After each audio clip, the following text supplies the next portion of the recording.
Coucou les zinzins, c'est Caroline, bienvenue sur cette nouvelle vidéo qui va encore traiter de l'hôpital psychiatrique. Aujourd'hui, je m'intéresse aux soignants, les soignants à l'hôpital psychiatrique. C'est parti! Alors, dans les documentaires qu'on peut voir sur YouTube sur les hôpitaux psychiatriques, on voit souvent des soignants froids, sévères, distants, peu disponibles.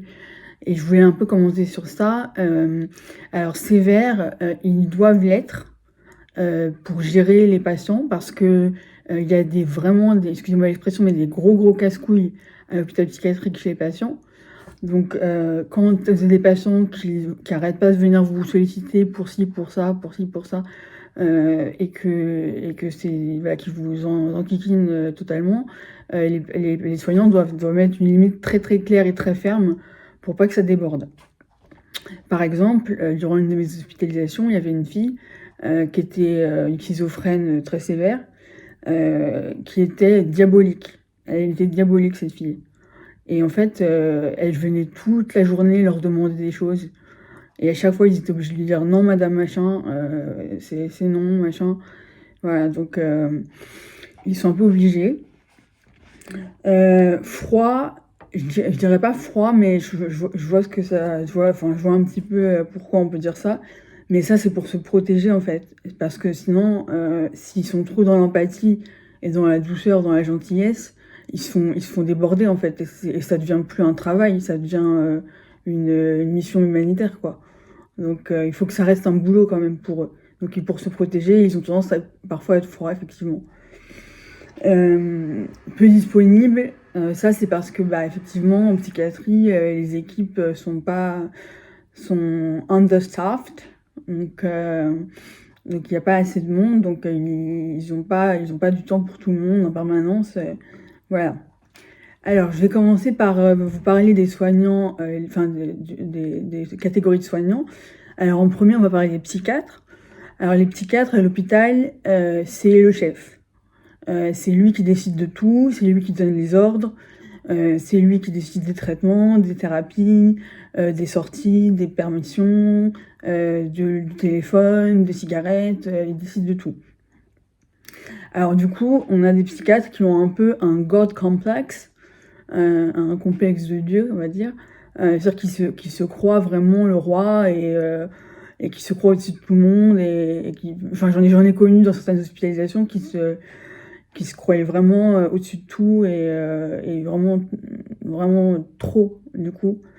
Mais sinon, effectivement, oui, ce sont les chefs, même s'il y a un directeur de l'hôpital, un directeur administratif, toutes les décisions médicales sont prises par les psychiatres, donc c'est eux les chefs. Ils sont en général très expérimentés, donc effectivement, ils ont l'air un peu distants et pas beaucoup disponibles. Mais c'est parce qu'ils savent que, voilà, que eux, leur rôle, c'est de prendre une décision, d'être un peu au-dessus de toute l'équipe et d'avoir un regard extérieur. Et du coup, c'est pour ça qu'ils peuvent paraître un peu distants, mais en général, ils sont quand même très investis dans leur boulot. Et c'est pas facile parce qu'ils ont beaucoup de patients pour peu de moyens. Donc voilà. Deuxième catégorie de soignants, les infirmiers ou infirmières. Alors, eux, c'est un peu le corps de l'unité de psychiatrie. Ils sont en général très à l'écoute, très patients. C'est eux qui délivrent les médicaments, donc ils ont une grande responsabilité de savoir si le traitement est bien pris, voir si si le patient avale bien son traitement ou ne le garde pas dans la bouche pour pouvoir le prendre plus tard ou le jeter. Donc voilà. On peut toujours aller les voir au poste de soins, que ce soit pour demander l'heure ou parce qu'on a une angoisse particulière à ce moment-là. S'ils peuvent pas tout de suite, ils vous disent madame machin, repassez dans 5 minutes, là on finit ça, mais après on vous voit, et ils le font. Ils promettent jamais rien qu'ils font pas. Donc ça, c'est vraiment très agréable. Ça permet de construire une relation de confiance avec l'équipe, et ça, c'est vraiment bien.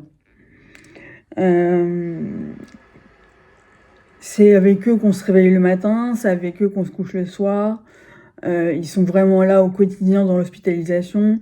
Donc c'est vraiment eux les interlocuteurs prioritaires, on va dire, durant toute l'hospitalisation.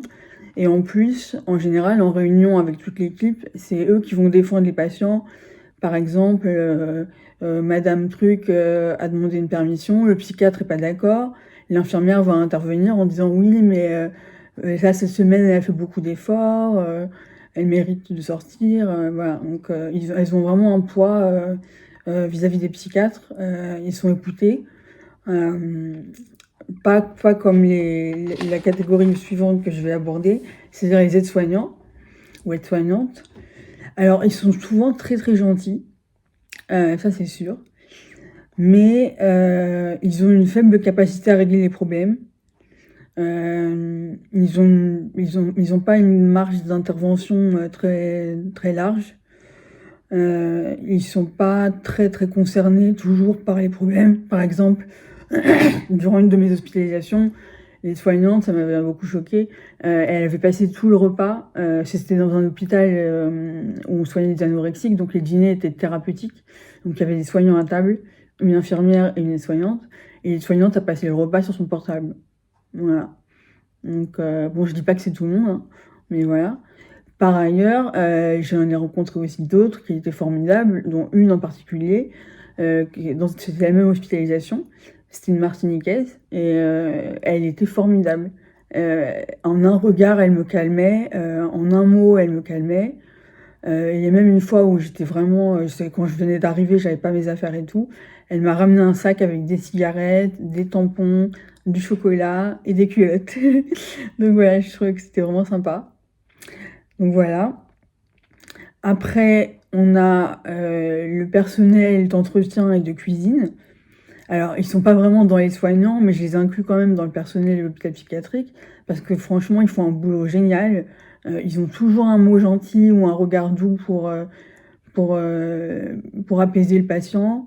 Ils sont très pros, ils sont très sérieux, ils font un boulot vraiment difficile pour pas beaucoup d'argent, donc franchement, bravo. Ensuite, on a le personnel administratif. Alors ça, c'est pareil, c'est pas vraiment des soignants, mais ils font partie du système de l'hôpital. Alors eux, on n'a pas forcément affaire à eux très souvent, à part dans le cas d'une HDT ou d'une HO. J'ai expliqué ce que c'était la HDT et la HO dans ma vidéo précédente.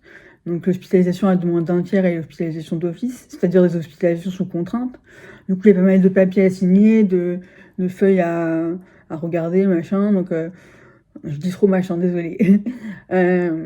Donc du coup, voilà, on les voit quand même un petit peu.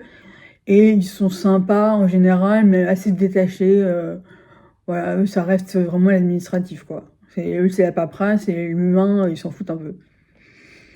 Alors, ensuite, on a les thérapeutes. Alors, ce que j'appelle les thérapeutes, c'est la globalité, c'est-à-dire les ergothérapeutes, les éducateurs sportifs, les kinés, les psychomotriciennes. Voilà, donc tous ces gens-là, ils font partie du soin.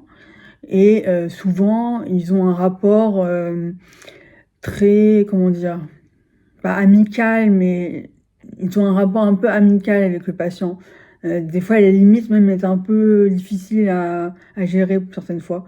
Moi, par exemple, dans une de mes hospites, il y avait un ergothérapeute qui nous faisait faire de la poterie. Et il était tellement sympa que j'ai cru qu'il me draguait, en fait. Donc, bon, voilà, c'était un peu limite. Voilà. Ensuite, on a les psychologues. Alors, je les ai mis en dernier parce que ceux-là, je les aime vraiment pas. Non, les psychologues à l'hôpital, c'est pas terrible. On les voit une fois par semaine, en général, pendant un quart d'heure, 20 minutes, si on a de la chance. Ils ont des modèles de thérapie très basiques qu'ils appliquent à tout le monde, donc ils ne sont pas du tout adaptés à chaque patient. Et du coup, voilà, c'est un peu... Ça sert pas à grand-chose, quoi. Ah si, j'allais oublier, mais je viens de m'en souvenir.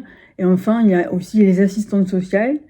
Alors ça peut être effectivement pour les gens qui ont des problèmes aussi socio-économiques, qui peuvent recevoir de l'aide de l'assistance sociale. Moi, j'en ai jamais eu besoin, donc je peux pas trop vous en parler. Mais de ce qu'on m'a dit, elles étaient plutôt compétentes, mais pareil, pas beaucoup de temps, trop de patients, donc voilà, comme tout le monde, quoi. Alors, comment ils travaillent, les équipes? Comment elles travaillent? Alors, chaque jour, 2 fois par jour, les infirmières font ce qu'on appelle les transmissions. C'est-à-dire que l'équipe du jour va dire à l'équipe du soir ce qui s'est passé dans la journée, tel patient a fait ça, tel patient a fait ça, tel patient a demandé ça, tel patient a demandé ci. Et ça reprend environ 1 heure de réunion pour faire la transmission, le coup de transmettre ce qui s'est passé dans la journée ou dans la soirée à l'équipe qui va suivre. Ensuite, il y a une grande réunion qui a lieu 1 fois par semaine avec toute l'équipe entièrement. Donc là, il y a le psychiatre, tous les thérapeutes, la psychologue, l'assistante sociale, le thérapeute, j'ai déjà dit, les infirmières, les soignants, tout le monde, tous les gens qui font partie de l'équipe de soins. Et c'est là qu'ils voient qu'ils étudient chaque cas un par un. Donc la réunion prend très longtemps, en général au moins 2 heures.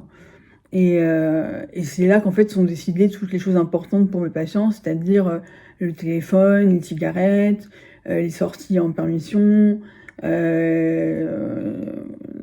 tout ce qui le traitement, tout le monde met en commun son expérience avec le patient pour prendre les meilleures décisions, mais c'est le psychiatre qui a le dernier mot à la fin, à chaque fois.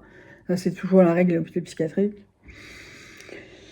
Et enfin, quand vous avez une demande, petit conseil, si vous êtes à l'hôpital psychiatrique ou vous envisagez d'y aller et que vous ne savez pas trop comment vous y prendre, si vous avez une demande à faire au psychiatre ou à l'équipe pour une sortie, pour le téléphone, pour des cigarettes, pour une demande quelle qu'elle soit, c'est une demande écrite qu'il faut faire. Ils ont des formulaires à remplir que vous remplissez et vous le donnez aux infirmières qui, elles, le transmettent au psychiatre qui va signer la demande ou pas. Voilà. Voilà, c'est tout pour aujourd'hui, les amis. N'hésitez pas à vous abonner à la chaîne si ce n'est déjà fait et à liker, ça fait toujours plaisir. Et je vous dis à la prochaine fois.